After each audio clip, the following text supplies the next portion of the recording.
isang mapagpalang umaga sa bawat isa, no?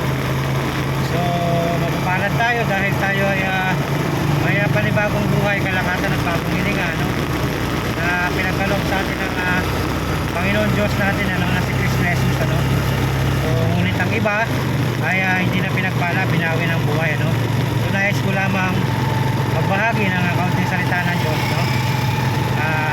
Ang may pandinig, makinig at namnamin nyo itong aking ibabahagi sa inyo, no?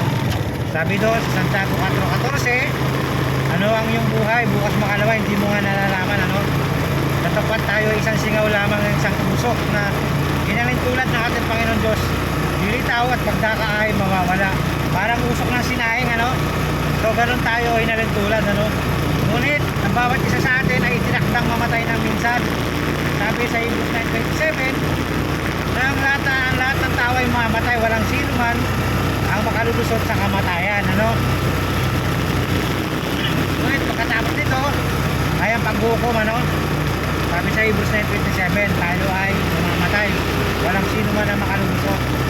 But after this, the judgment day, ano? So balik-balik ka rin naman ng Bible. Kung kayo po ay nagbabasa, wala po kayong mababasang purgatorio at 40 days, ano?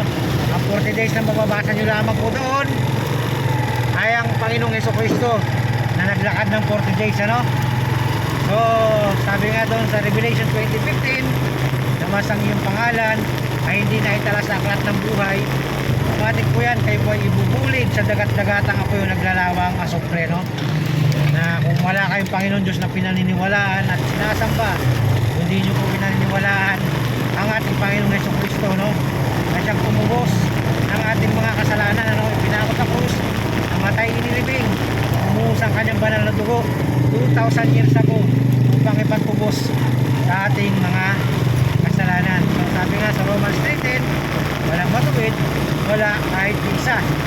Sabi sa Romans 3:23, dahil sa ating mga kasalanan, tayo ay hindi nakaabot sa kaluwalhatian ng ating Panginoong Jesucristo.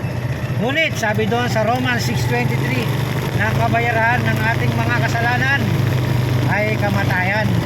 Ngunit ang kaloob ng ating Panginoong Jesucristo ay buhay na walang hanggan sa piling niya, no? Yung sinasabing kabayaran ng ating kamatayan ay mga kasalanan. Ito yung mga kasalanan na hindi tumanggap sa ating Panginoong Diyos, sapagkat sila ipupulit sa dagat-dagatang apoy, no? Sa hell sila ay ipiperish o paparusahan. Ngunit, kaya sinasabi ngunit, kung ikaw ay tatanggap at sasampalataya sa ating Panginoong Jesucristo, ikaw po ay magkakaroon ng buhay na walang hanggan, ano? Sabi nga sa John 14:6, I am the way, the truth and the life, no one cometh unto the Father but by Him, ano?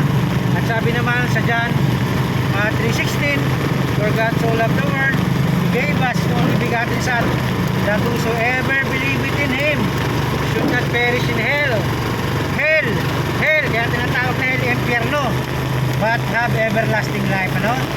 Kung kayo ay sasampalataya at tatanggap sa ating Panginoon, uulitin ko, hell, impyerno, ano? Ayun ang bibiin ko sa inyo, no? Napakahirap ang buhay sa impyerno, no? Dito na nga lang sa lupa, mahirap na, mas lalo sa impyerno. So, paano ba makamtan ang buhay na walang hanggan?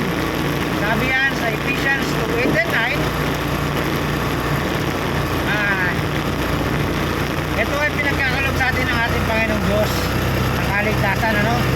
Upang sino man ay huwag magmapuri.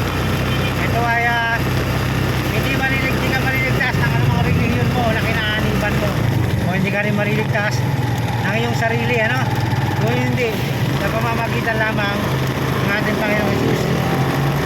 Ano ba makamtan ng kaligtasan? Sabi sa Acts 16:13-31, ano? Sirs, what must I do, sirs? Sabi ng mga Philippian jailers, nagtanong kay Paul and Silas. Sabi sa verse 31, sampalatayanan mo ng iyong buong puso, ng iyong buong buhay ang ating Panginoong Diyos. Ikaw ay magkakamit ng kaligtasan, ano? At ang iyong pamilya. So God bless sa bawat isa. Ingat kayo sa inyong mga biyahe.